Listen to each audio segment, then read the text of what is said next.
I'm a sports person. So, yeah.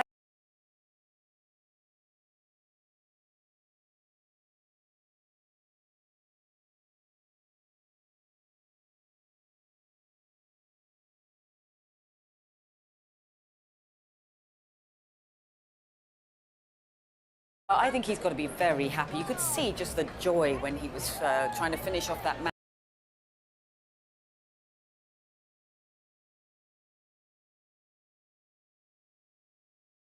Oh, because Jordan Thompson's done him a massive favour by knocking out Holger Rune of the 7th seed. Not to say Jordan Thompson isn't a formidable opponent, no. He is, but you'd think that Murray might fancy that a bit more.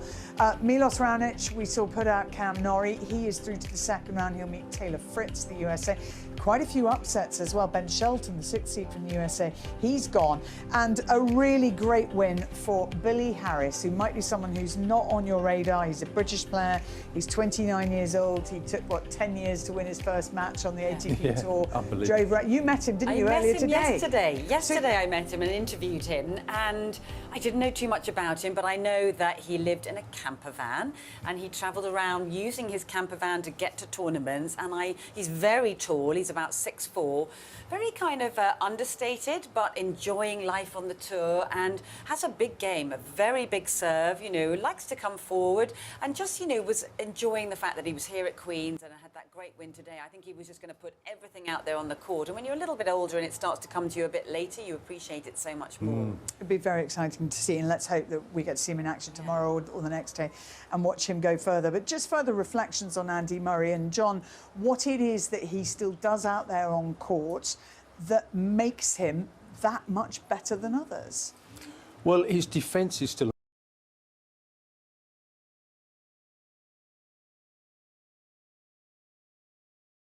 anticipates better than most of the other players. But I love also the way he sneaks into the net. A lot of players don't do that. They don't know how to do that. He'll hit a ball and there'll be a split second where the player takes his eye off the ball and would hit a normal ground stroke and he's on top of the net and pokes it away. No one else really does that. Even I can't think of anybody else that does it on the circuit. And he gets a lot of cheap points that way. His return of service still good.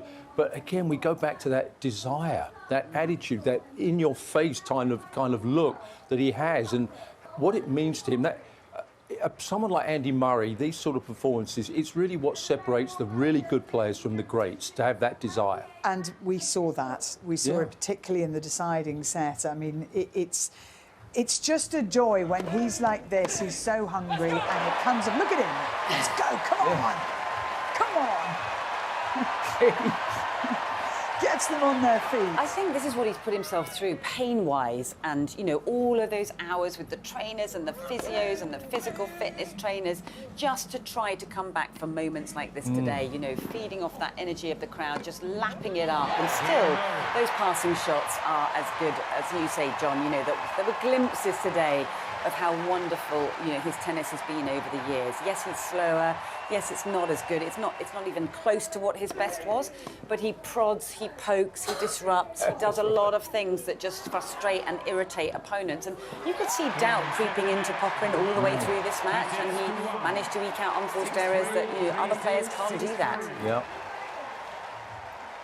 It's a terrific result, this, and it's so impressive for so many reasons. And for all that Andy Murray has achieved, for being #1 in the world, for winning 3 Grand Slams, for winning a Davis Cup, for winning 2 Olympic gold medals, what he's been doing since the hip replacement is almost more impressive than any of that. He doesn't need this. He doesn't need this, but he wants it. Yeah, but from what I understand from the team, they say he doesn't want to hear about all the achievements that he's had in the past.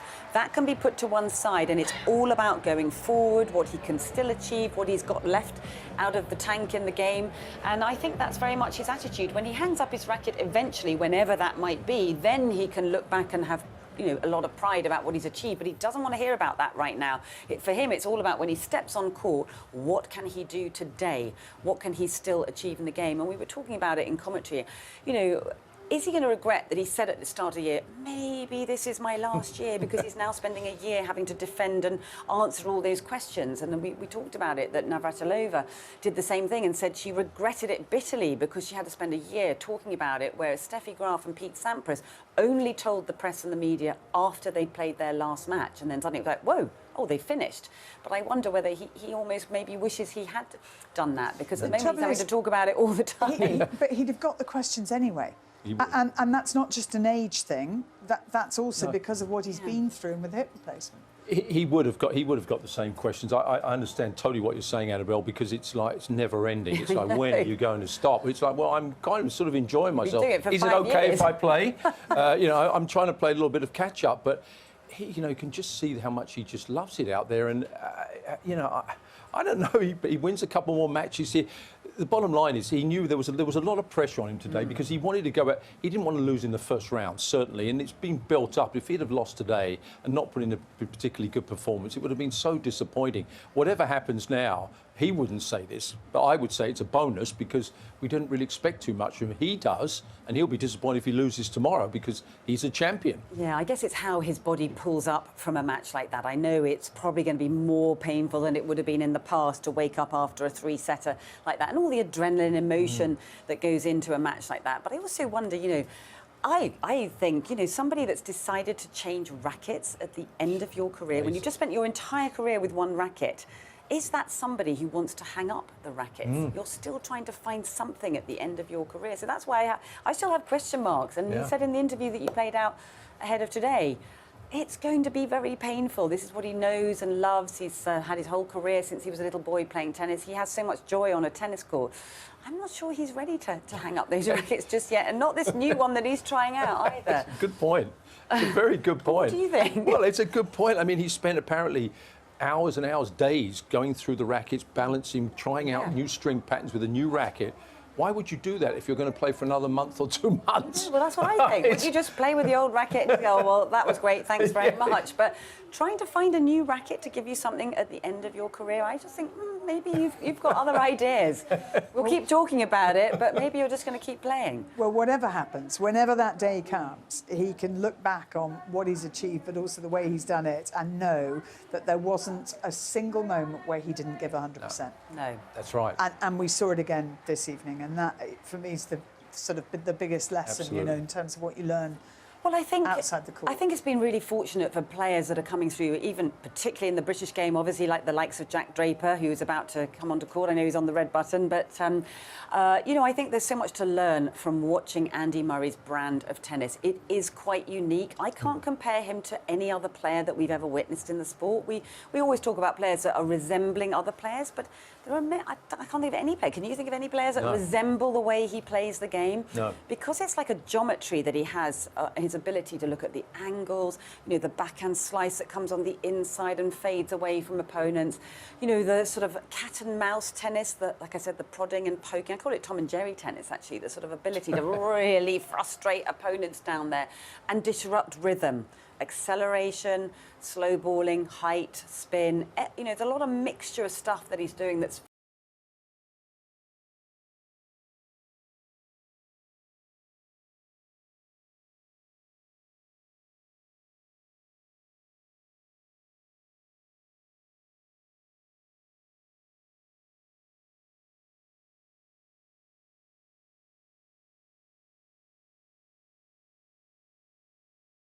very subtle and deceptive, but it really unravels an opponent's mind. So he's incredibly clever as a tennis player, and I think it's wonderful for a lot of the youngsters to watch him still, even at the age that he's at here, that he can still play that type of tennis and really get a lot of success. Well, he may be 37 now, Andy Murray, but Carlos Alcaraz at 21 is going strong here at Queen's. He started the defence of his title with a straight sets win over Cerundolo. It wasn't without its moments, though. He saved 3 set points in that second set, 2 of them with aces, and it was a really strong performance in the end as Carlos Alcaraz saw off Francisco Cerundolo 6-1, 7-5, and is through to a second round meeting with the winner of Mariano Navoni or Jack Draper. That's the next match on Centre.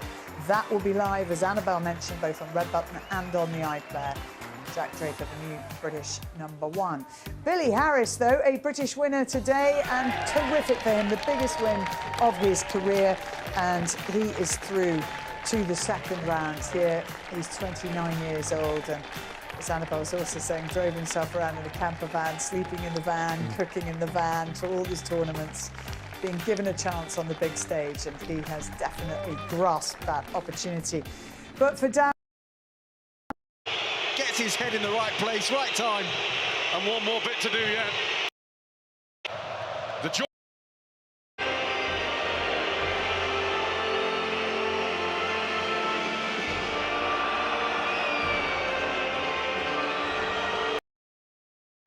You almost train for your year to peak there, and then for this to happen and not be given a fair chance, it's so, I feel terrible for him. It's so unlucky, it really is. It's heartbreaking because he's had a really tough year anyway. The losses have been very few and far between, and he would have been wanting to just start to try and get things going on a grass court where he can be a disruptor. He's got a beautiful slice backhand. You know, he's a very smart, intelligent match player. He's a great tactician out there. So grass courts would be very helpful to him against many other opposition out there on the tour. So this is an absolute nightmare because it's a major setback for him if he can't get, well, particularly if he can't even play Wimbledon. So as John says, you know, you'll be gearing your year up for this. This is a real setback. He was meant to play doubles here with Andy Murray. Obviously, that's not going to happen, and maybe therefore Murray won't play doubles, and maybe that's, you know, he's got singles to concentrate on now, having won today. So mixed fortunes for the British players. Win for Billy Harris, win for Andy Murray. Cam Norrie knocked out yesterday, and we will wait and see what happens with Jack Draper. He, after all, is the new star of British tennis. A man who said Andy Murray is his idol. Still, he's learnt so much from him, and Andy Murray in return says he thinks Jack Draper can get to the very top of this game. He thinks he's aiming not just to be British #1, but to be world #1, and has every right to do so. He comes here hot on the heels of having won his first ATP Tour title on grass in Stuttgart, and he's a player to really watch out for. So this match will be live on iPlayer, and he's an exciting talent. Love to watch him. I think he's going all the way. I agree with Andy. And if he wins, a meeting with Alcaraz, second round, is what would be in store. One would expect that to be the day after tomorrow. They wouldn't turn around straight away if his last match on tonight. I wouldn't think so. I wouldn't have thought so, but I agree with John. I think he's such an exciting talent. He has a massive serve, big lefty serve, huge strike off the forehand. The backhand is improved enormously. He's brought in sort of a different team for his fitness training, which is trying to get a bit more robust for the tour life, because his body kept breaking down quite a few times, and it looks like it's starting to really make inroads in that department. But also he's so smart tactically, loves to come forward, volleys beautifully, very traditional volleys, isn't it? And never afraid to move forward, finish points at the net. And, you know, he's had a lot of good wins over very good players. So I think he has a great future. Remember, he beat Sinner here, who's now world #1, and that was a couple of years ago. That is a very good point. He's back after having been injured last season, missed the grass court season. So good luck to Jack Draper. That match, as I say, live on iPlayer. The sun getting low on the sky, but it's definitely not setting on Andy Murray. Not yet.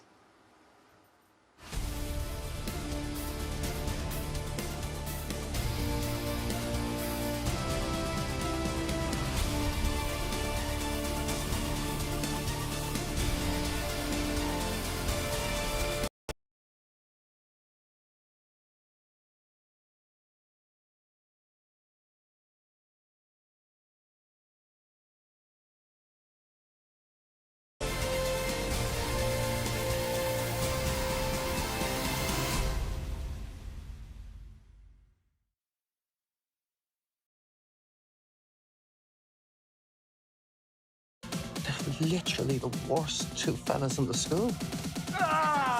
It's time. Try not to do anything illegal for the next 24 hours. Get back here! How are we supposed to know it's illegal? You need to go. Is she yours? Do you think anyone would trust me with a baby that wasn't mine? You're sentenced to 6 years in prison. Young Offenders Series 1 to 4. Press red for all episodes on BBC iPlayer. Calling all Glastonbury fans. Get Worthy Farm ready. With me, Annie. And me, Nick. And some very special guests. Join us for weekly bonus episodes bringing you all the action from the world's best festival. Sidetracked by Glastonbury. Listen first on BBC Sounds. Wimbledon, where every little detail can make the difference. Unbelievable! All the sounds, all the sights, all the courts. That's some proper tennis. With your choice of 18 courts and Ultra HD, get closer to the action. There's a new king of centre court. Wimbledon starts the 1st of July on BBC iPlayer. Discover unique stories.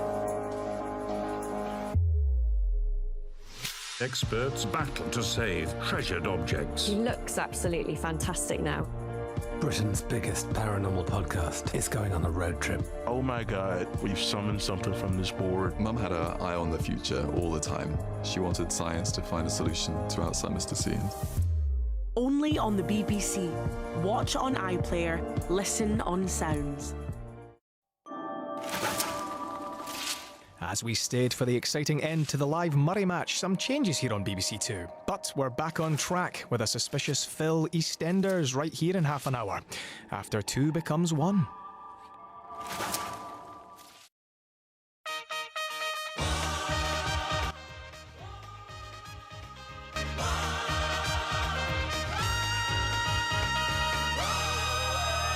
Hello there and welcome to Tuesday's One Show with Lauren Levin and Alex Jones. We are live on BBC Two and iPlayer, and we've got a fantastic lineup of guests tonight who are talking about witches, a little bit of Queen and reunion.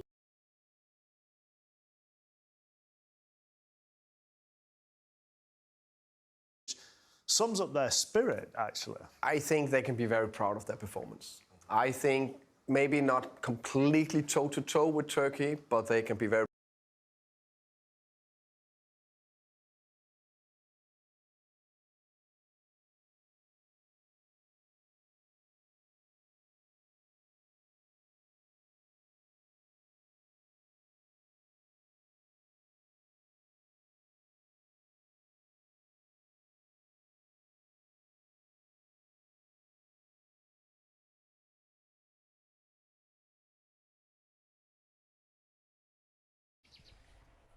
More furry up close. Very fuzzy. Like with this beautiful... And 25 years ago, this history of witches. Hello there and welcome. Suspicious Phil EastEnders right here in half an hour, after 2 becomes 1. Only Experts battle. That's some proper tennis. With your choice of 18 courts and Ultra HD, get closer to the action. There's a new king of centre court. Wimbledon starts the 1st of July on BBC iPlayer. Discover unique stories. Experts battle to save treasured objects. He looks absolutely fantastic now. Britain's biggest paranormal podcast is going on a road trip. Oh my God, we've summoned something from this board. Mum had her eye on the future all the time. She wanted science to find a solution to Alzheimer's disease. Only on the BBC. Watch on iPlayer, listen on Sounds. As we stayed for the exciting end to the live Murray match, some changes here on BBC Two. But we're back on track with a suspicious Phil EastEnders right here in half an hour, after 2 becomes 1.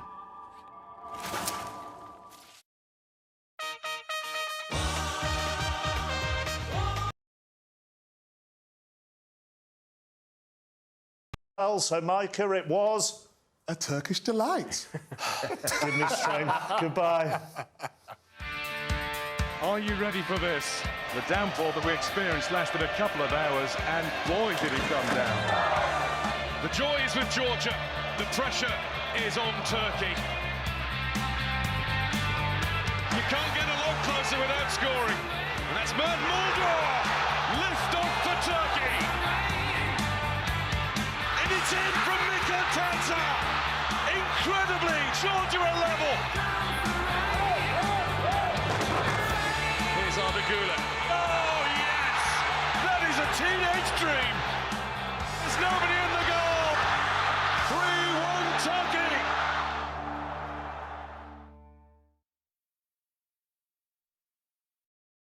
They're literally the worst 2 fellas in the school.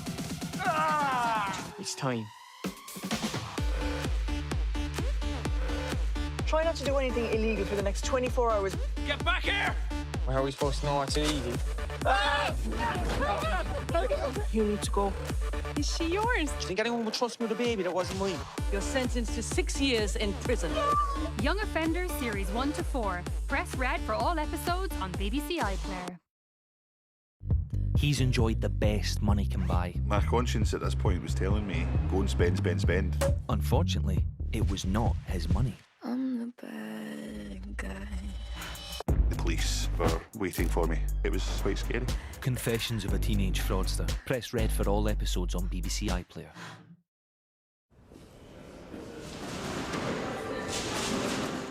Now on BBC One, the news with Sophie Rayworth. Tonight, 4 retired detectives who led the first investigation into the murder of the black teenager Stephen Lawrence will not face criminal charges. Stephen's parents strongly criticised the decision by the Crown.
Tonight, please welcome Adam Lambert, Saran Jones and Rachel Stevens.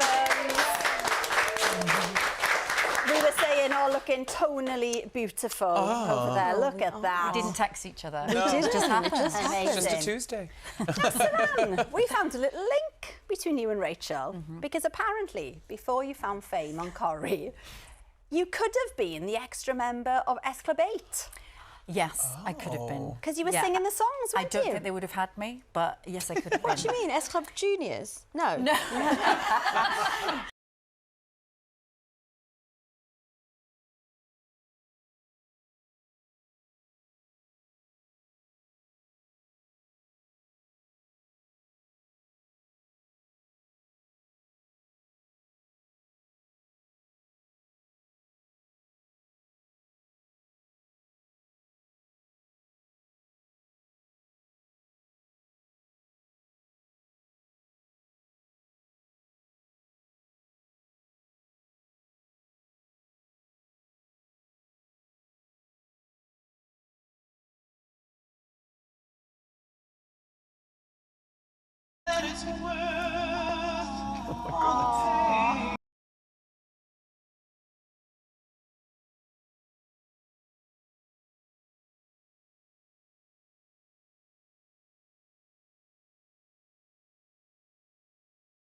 miscarriages of justice.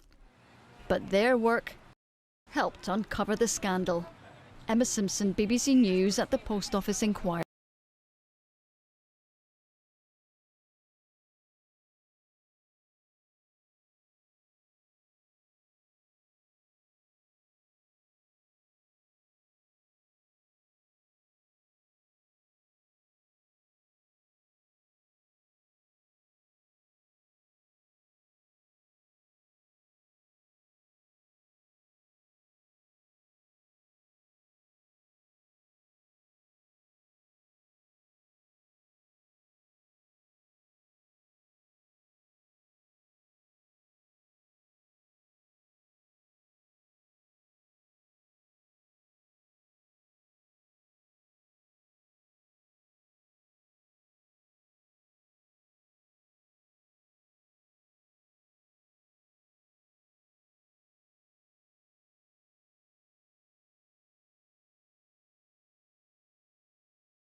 Of our own. Yes, because when Chris Packer mentioned that one of the things on his bucket list was seeing a particular creature, we just had to make it happen. This is one of the best places in the UK to see a very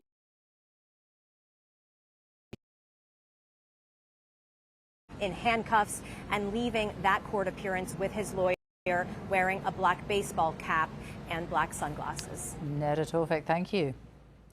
Scotland fans have begun arriving in the German city of Cologne ahead of the team's match against Switzerland in the Euros tomorrow. It is a crucial match after Scotland lost their opening game against Germany on Friday.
Others across the south of England. Now the grass is kept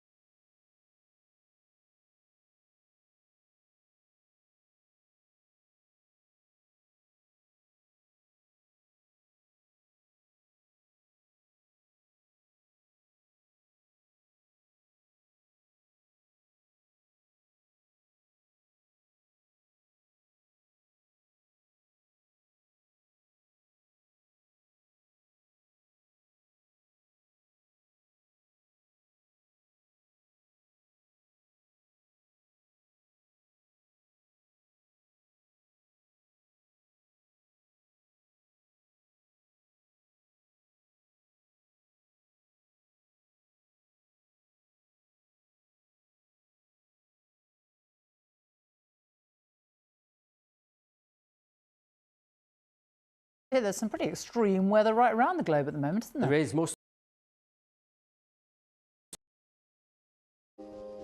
That's what I've been waiting for.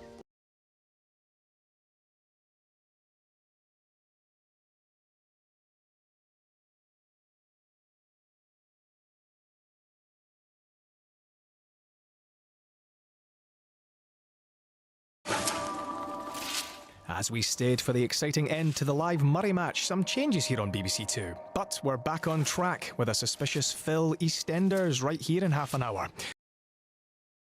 After 2 becomes 1.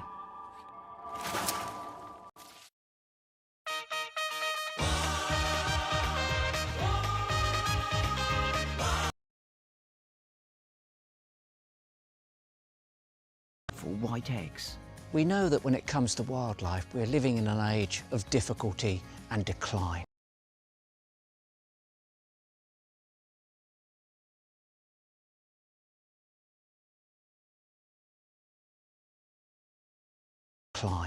So many species disappearing, but this is one which did disappear, but that we've brought it back successfully. This is an emblem of hope.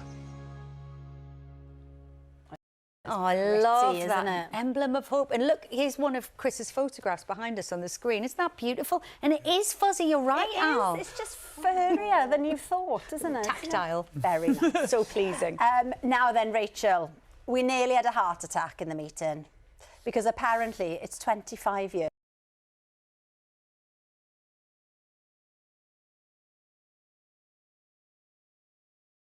An 11-year-old girl and her grandfather were hurt in a fairground incident.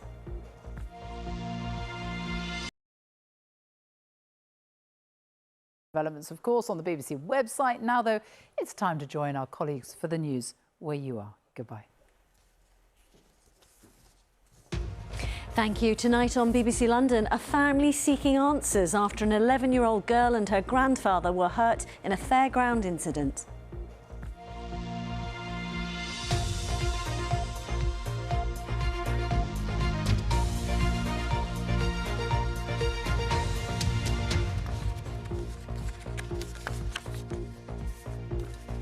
Good evening to you. The family of an 11-year-old girl seriously injured when a funfair ride malfunctioned in South London say they want answers and justice. Silvana Rose.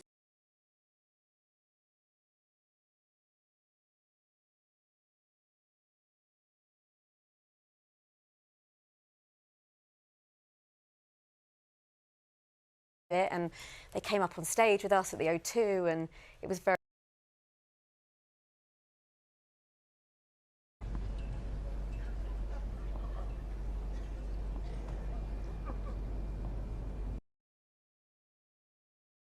Oh, I don't know. I mean, I just did a festival, Hoopla, a couple of weeks ago, and that was the first time. It's a good festival. Amazing. Yeah. And it was the first time I've been back on stage doing my own stuff. And it just felt amazing, and I had such a brilliant reception, and yeah, it was incredible. So yeah, it's definitely, I love performing so much, so it's given me that buzz again to get back up there. There's a little sparkle in the eye, isn't there, when you talk about it? It's lovely. Yeah. But who knows, you know, everything's ever changing all the time, and it was just great to get back up there again. And yeah.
as well as recording the music, touring, there was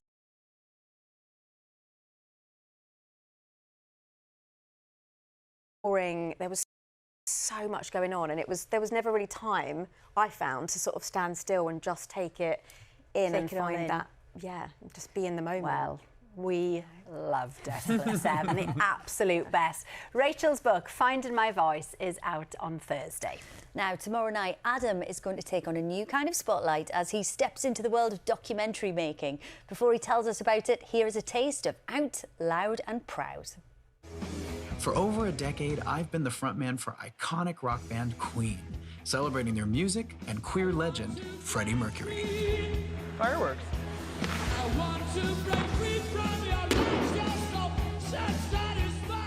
I'd like to look back at UK queer history from the first Pride protest to today, to recognize how British LGBTQ+ artists have fought for their space in the music industry. Oh, you know the thing that stands out instantly? You think, gosh, you assume that you might have started in the States with a documentary like this, but actually, it's all about British.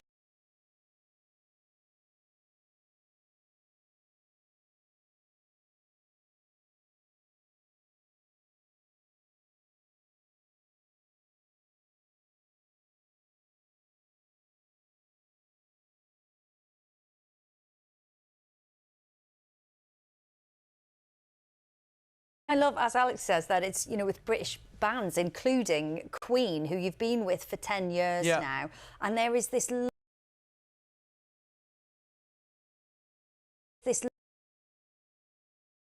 lovely conversation in the doc. You sit down with Sir Brian May and Roger Taylor and you talk about their memories of Freddie. How did it feel to do that? Was that a conversation you'd had before? We've talked about everything. I mean, we've traveled now for over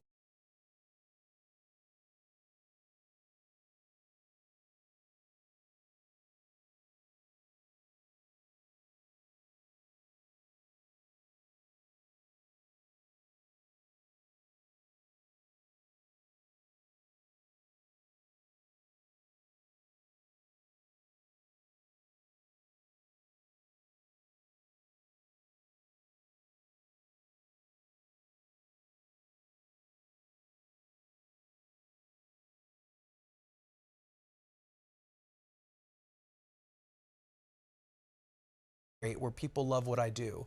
And it also helps kind of build a bridge to the public, to all of our allies out there. People that go, you know what, I love Freddie Mercury. You know what, oh, he was gay. Okay, cool. Well, I like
you know, you talk to lots of artists who you think have broken down barriers. Who a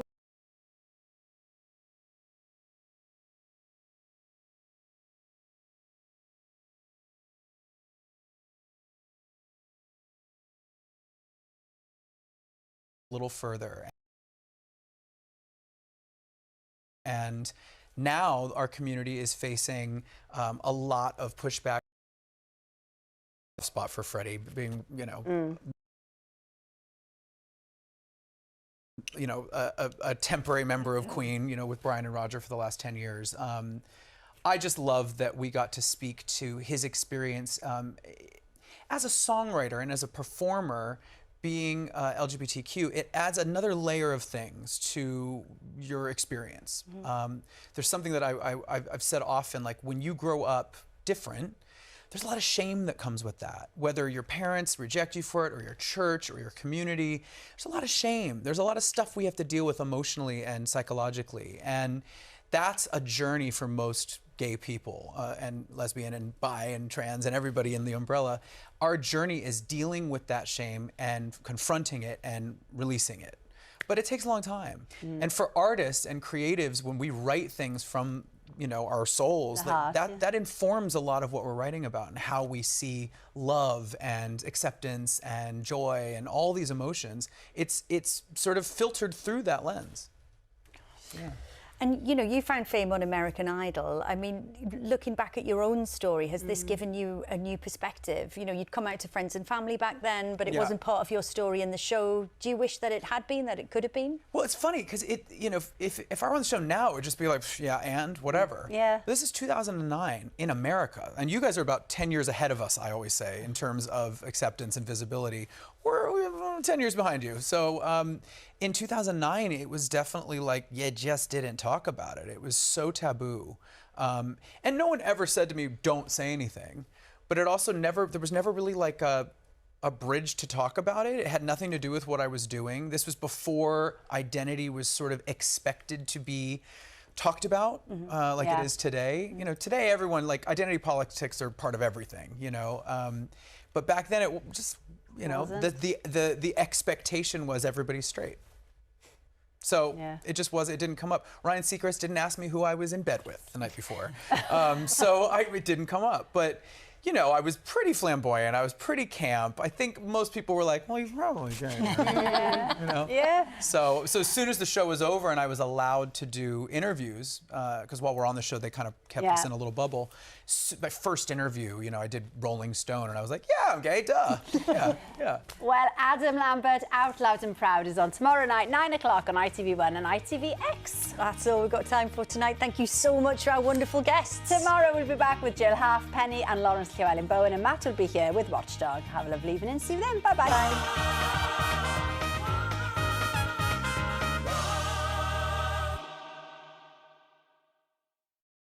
Come on, Ben, you're going to be late. Ben. Yes? Sorry. I can't believe what you're telling me right now. I cut my hours down.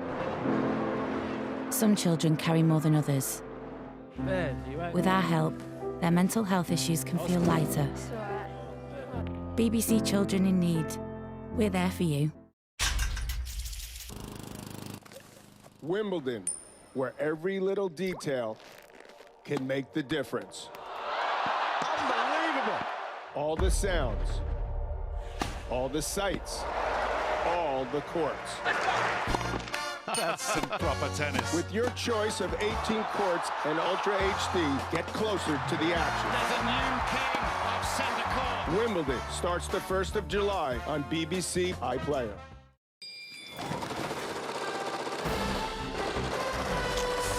Come and celebrate our 10th birthday.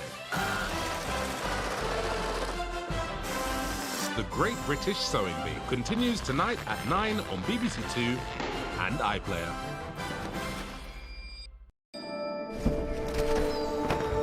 Not long to go for tonight's Indian-inspired creations. Can't wait.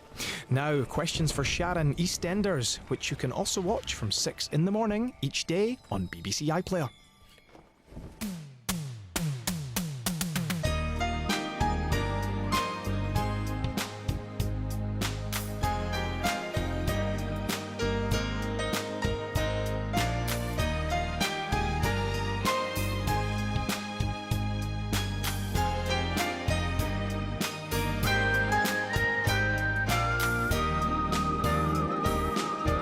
Karen, gone.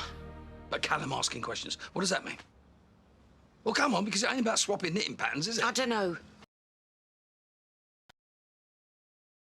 Taxes would be £58 billion higher under Labour than under the Conservatives over the next Parliament.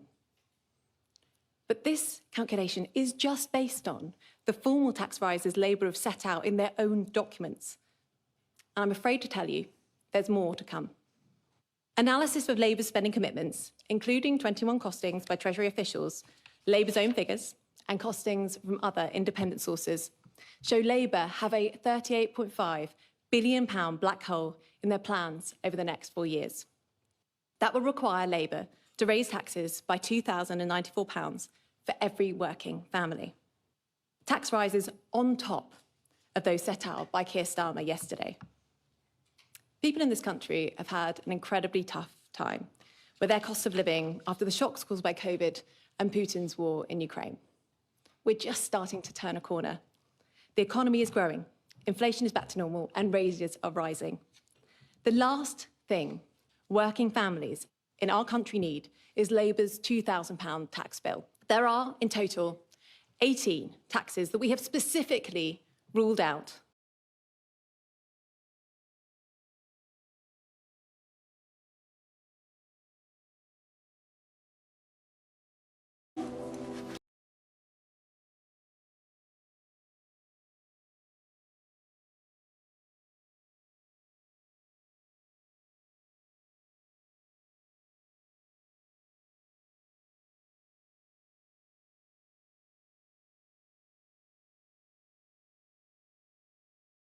Time for tonight. Thank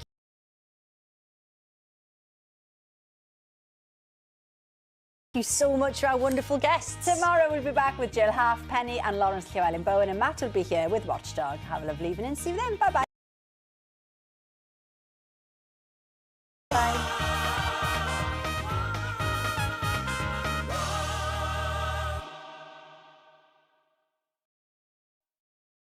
Come on, Ben, you're going to be late.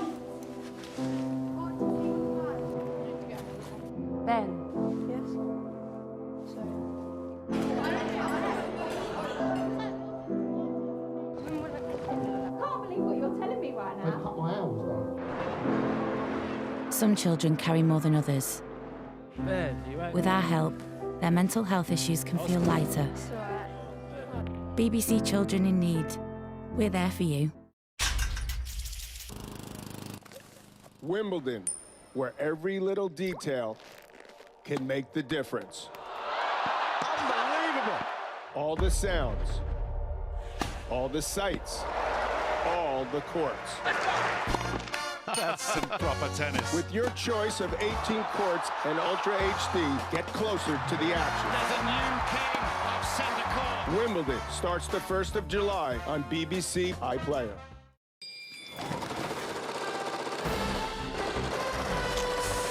Come and celebrate our 10th birthday. The Great British Sewing Bee continues tonight at 9 on BBC Two and iPlayer.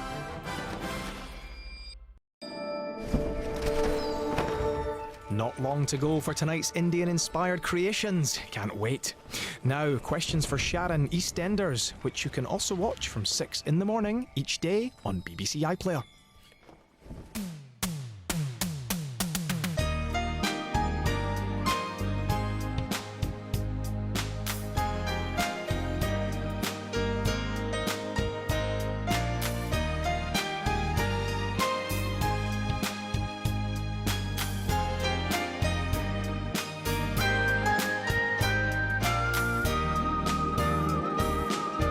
Karen, gone. But Callum asking questions. What does that mean?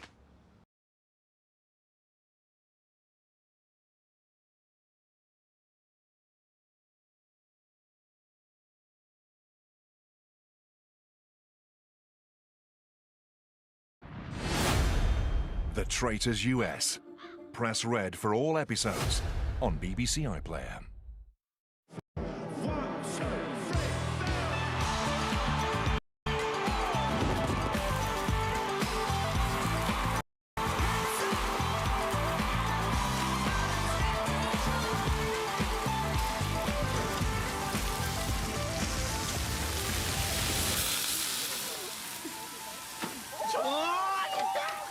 We bring it to you. Glastonbury starts Friday, 28th of June, live across the BBC. Welcome, Ali here. Good to be with you live for tonight's big game with all eyes on Ronaldo. Portugal take on the Czech Republic. It's Euros live on BBC One.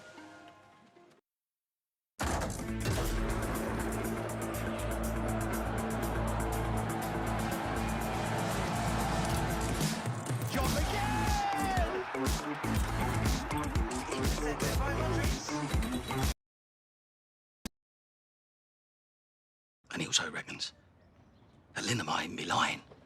To frame Dean, You know, payback for a rapist, which would be convenient for you, wouldn't it? Because you needed a suspect. No.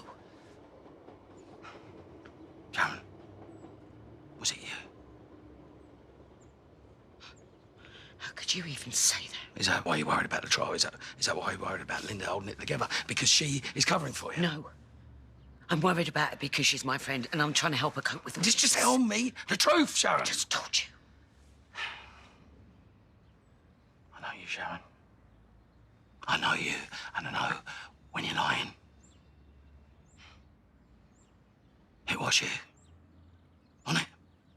And Karen was onto you right from the start. It wasn't me. Well, I'll get the truth out of Linda, all right? No, Phil. No, Phil, don't. Phil, stop. Listen, I ain't gonna listen to any more of your lies, do you understand? It was her.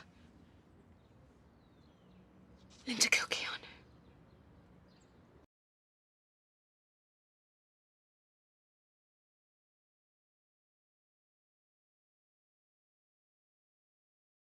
Just... You're nicking off your own mother. No, I was looking for something. Yeah, well, you think I'm a fool, boy? Put it back. Ain't you got no shame? I was just going to the Minute Mart, get some snacks. Yeah, and I was born yesterday. What's going on? Nothing. Is that my phone? Can I have it back? No. Not till you tell me why you got sticky fingers. Really, I was going to the shop. Mum needed me to get her something. Yeah, and that's why you look so guilty.